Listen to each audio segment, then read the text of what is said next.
আজকে আমার ভিডিও ক্লাসে। তো আজকে আমি যে বিষয়টি নিয়ে আলোচনা করব সেটা হলো এসএসসি ২৭ যারা মানবিক আছে, হ্যাঁ? তাদের জন্য এই ক্লাসটা আমি করতেছি। তবে বিজ্ঞান বইয়ে ১০ম অধ্যায় ১০ম অধ্যায় এই অধ্যায়টা নিয়ে একটু আলাপ করব। তো অধ্যায়ের নামটা হলো এসো বলকে জানি। এসে এসো বলকে জানি। এই বিষয় নিয়ে আলাপ করব।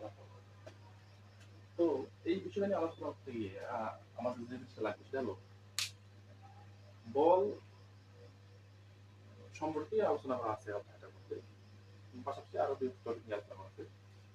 তো প্রথম যে বিষয়টা জানতে হবে সেটা হলো যে আমরা জানি যে এই বিষয়টা জানতে হবে ১৬২৭ সালে বিজ্ঞানী নিউটন তার একটা অমর গ্রন্থ ছিল। এই গ্রন্থের নাম হলো ফিলোসফিয়া ন্যাচারালিস প্রিন্সিপিয়া ম্যাথমেটিকা।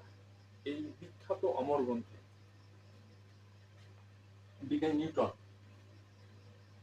বস্তুর ভর, বল এবং গতি বিষয়ক ৩টা সূত্র দিয়েছেন। কয়টা সূত্র? ৩টা সূত্র দিয়েছেন। এবং এই ৩টা সূত্রকে কিন্তু নিউটনের গতি সূত্র হিসেবে পরিচয় লাভ করে, নিউটনের গতিসূত্র হিসেবে বলা হয়, গতিসূত্র বলা হয়। তো এর মধ্যে আমরা এই ৩টে সূত্র সম্পর্কেই জানবো, কিন্তু আজকে আমি প্রথম সূত্রটা নিয়ে আলোচনা করবো। প্রথম সূত্রটা হলো আমাদের প্রথম সূত্রটা জানতে হবে। প্রথম সূত্র তাহলে কয়টা সূত্র দিচ্ছে? ৩টে সূত্র দিচ্ছে। তার মধ্যে প্রথম সূত্রটা হলো নিউটন মনোযোগ শোনো। নিউটন বলছে যে বাহ্যিক কোনো বল প্রয়োগ না করলে স্থির বস্তু হিসাবে এবং গতিশীল বস্তু সুষম গতিতে সরল পথে চলে থাকে। তাহলে বিজ্ঞানী নিউটন কি বলছে? যে বাহ্যিক কোনো বল প্রয়োগ না করে স্থির বস্তু কি থাকবে? স্থির থাকবে এবং গতিশীল বস্তু সুষম গতিতে সরল পথে চলতেই থাকবে।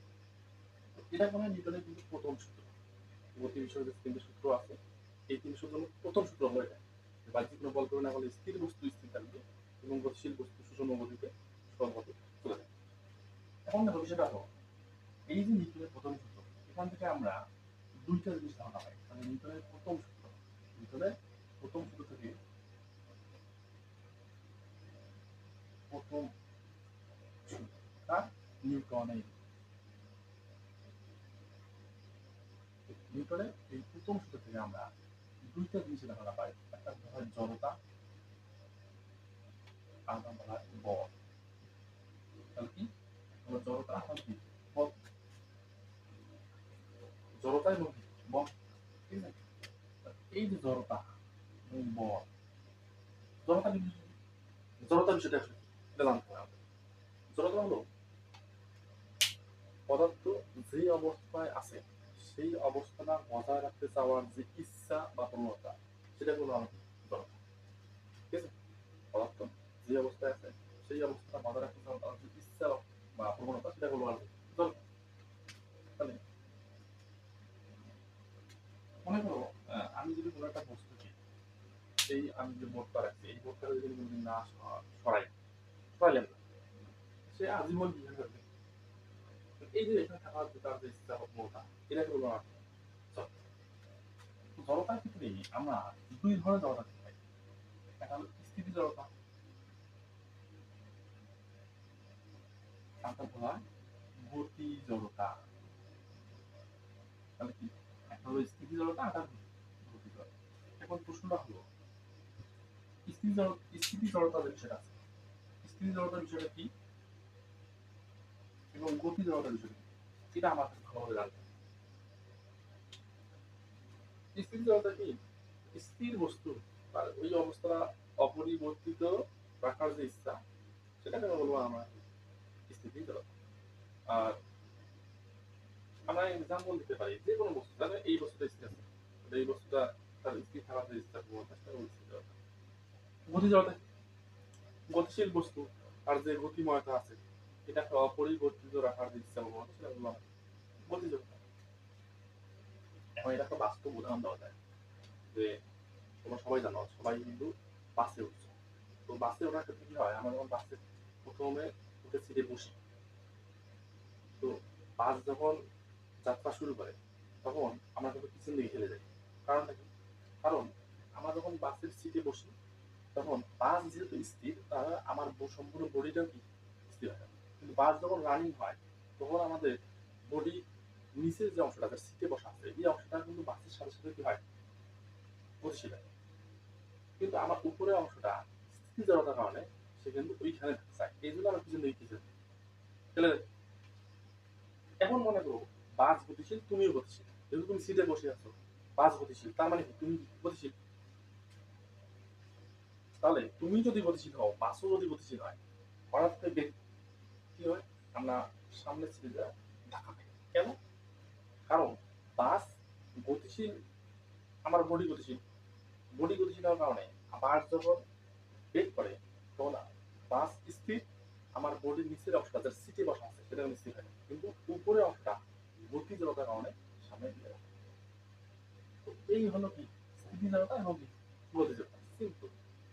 এখন বিষয়টা হলো যে আমরা আসলে এই জড়তা, মনে করো তোমার দুইটা বস্তু দেওয়া, ধরো তোমাকে একটা একটা কাঠের একটা জগ দেওয়া হলো বা কাঠের একটা বস্তু দেওয়া হলো, একই শেপের। ধরো এটা একটা কাঠের বস্তু, হুম, আর এটা হলো এমনি একটা প্লাস্টিকের, এটা হলো প্লাস্টিক, হলো কাঠ, ঠিক আছে। এখন তুমি এইখানেও বল প্রয়োগ করছো, মানে একে বল প্রয়োগ করে খেলতেছো, সেম পরিমাণে বল, তুমি এখানে যে পরিমাণ বল দিয়ে খেলতেছো, এখানেও একেও সেই পরিমাণ বল দিয়েই তুমি ধাক্কা দিচ্ছ, ঠিক আছে। তাহলে কোন বস্তুটা দ্রুত বেশি? এই বস্তুটা দ্রুত বেশি, কারণ এর আর এর মধ্যে এর ভর কিন্তু কম, এর ভর কম আর এর ভর বেশি। তাহলে যার ভর কম তার জড়তাও কম, যার ভর বেশি তার জড়তা বেশি। তার মানে কোন বস্তুর মধ্যে জড়তা কিরকম আছে বা জড়তাকে মাপার ক্ষেত্রে আমরা কি ইউজ করি, ভর। তাহলে আমি বলতে পারি ভর হচ্ছে কি জড়তা পরিমাপ, ভর দ্বারা কি হয় কোন বস্তু জড়তা পরিমাপ করা যায়, ঠিক আছে। আচ্ছা, এখন আমি যদি একটু বল সম্পর্কে বলতে চাই, বল, তাহলে বল বিষয়টা নিয়ে আলোচনা করতে হবে। জড়তা গেল, এখন আমরা বল, বল কি? বল হলো যে বল যা স্থির বস্তুর উপর ক্রিয়া করে, স্থির বস্তুর উপর ক্রিয়া করে তাকে গতিশীল করে বা করতে চায়, এবং যা গতিশীল বস্তুর উপর ক্রিয়া করে তার গতির পরিবর্তন করে বা করতে চায়, তাকে বলি আমরা বল, ঠিক আছে। তাকে বলি আমরা কি, ফোর্স। এটাকে আমরা এফ দ্বারা বসবো, এটা বসবো F। তো বিষয়টা কিরকম, এই বল সম্পর্কে আমাদের ভালোভাবে জানতে হবে যে আমাদের এই যে নিউটনের প্রথম সূত্র আছে, এই প্রথম সূত্র পরবর্তী যে সূত্রটা সেটা হলো নিউটনের দ্বিতীয় সূত্র, ঠিক আছে। কারণ আমার বলের ইকুয়েশন হলো এফ সমান এম, তো এই ইকুয়েশনটা আমার আসতে হলে আমাদের যে জিনিসটা জানতে হবে সেটা হলো নিউটনের দ্বিতীয় সূত্র, নিউটনের দ্বিতীয় সূত্র। নিউটনের দ্বিতীয় সূত্র কি? দ্বিতীয় সূত্রে বলা আছে যে বস্তুর ভরবেগের পরিবর্তনের হার, বস্তুর ভরবেগের পরিবর্তনের হার, এই বিষয়টা বলি যে বস্তুর ভরবেগের পরিবর্তনের হার কিরকম সেটা। মনে করো এখানে একটা বস্তু আছে, ঠিক আছে, এই বস্তুটা ভর হলো এম, শুরুতে দেখলো ই, তো আমি এখানে বল বের করছি এম বল, তাহলে বস্তুটা একটা দূরত্ব অতিক্রম করে এখানে আসছে, তাহলে এখানে ভর তো এম এ থাকলো, আর বেগটা বের করতে হবে, কারণ শুরুতে যে বেগটা ছিল ইউ, পরে যে বেগটা কি হলো ভি, তাহলে শুরুতে যে ভরবেগটা হলো এম ইউ, আর শেষে যে ভরবেগটা হলো এম, তাই তো। তাহলে ভরবেগের পরিবর্তনটা কিরকম হলো, ভরবেগের পরিবর্তন, ভরবেগের পরিবর্তন, ভরবেগের পরিবর্তন হলো এম ভি মাইনাস হলো এম ইউ। আর এই যে গ্যাপ এখানে গেল কি সময়, তাহলে ভরবেগের এই যে পরিবর্তনের হার, আর কি M V minus M U বিজ্ঞানী নিউটন বলছে যে এই যে ভরবেগের পরিবর্তন হারটা হলো, এটা যে আমি বলটা প্রয়োগ করলাম, এই প্রযুক্ত বলে কি হয়? সমানুপাতিক হয়। কি হয়? সমানুপাতিক হয়। দ্যাট মিনস এখান থেকে আমি আরো একটা কাজ করতে পারি। সেটা দেখো এম আমি যদি কমন নেই তাহলে বি মাইনাস ইউ ভাগ হলো টি। এই ভি মাইনাস ইউ ভাগ টি আমার এই ইকুয়াল জানি ভি মাইনাস ইউ ভাগ হলো টি। ত্বরণ। আচ্ছা ত্বরণ সম্পর্কে আমি একটু পরে আলোচনা করবো। পরবর্তী কোনো ক্লাসে আলোচনা করবো ত্বরণ সম্পর্কে। তো আমি এতটুকু মনে রাখবো যে এই ইকুয়াল ভি মাইনাস ইউ ভাগ হলো টি। ত্বরণ। তাহলে এখান থেকে আমি পাই এম বিজ্ঞানী নিউটন বলছে এই যে ভরবেগের পরিবর্তন হার পাইলা, এই হারটা কি হয়? এই প্রযুক্ত বলের সমানুপাতিক হয়। মিনস এখানে আমি পাই এ সমানুপাতিক এ এ সমান সমান পাই এ সমানুপাতিক ছিল বলে যে সমান সমান এবং সমানুপাতিক ধ্রুবক পদ এবং এই তিনটা যেগুলো সমানুপাতিক ধ্রুবক এটাকে কিন্তু আমরা একক বলের সংখ্যার মাধ্যমে দূর করতে পারি। তাহলে যদি আমি একক বলের সংখ্যা দূর করে ফেলি তাহলে আমি কি লিখতে পারবো এ লিখতে এম। এটা হলো কি নিউটনের দ্বিতীয় সূত্র। এখানে আমি পাই এফ সমান এর কথা বুঝতে আমার। তাহলে আমি এই ইকুয়েশনটা আমি পেলাম নিউটনের দ্বিতীয় সূত্র থেকে। কি বল সমান সমান আমি লিখতে পারি ভর গুণ হলো ত্বরণ। তাহলে এই ইকুয়েশনটা আমার লাগবে। তো এতটুকু বুঝতে হবে নিউটনের দ্বিতীয় সূত্র হলো বস্তুর ভরবেগের পরিবর্তনের হার এর উপর প্রযুক্ত বলে সমানুপাতিক। বল যেদিকে ক্রিয়া করবে বস্তুর ভরবেগের পরিবর্তনও সেদিকে করবে।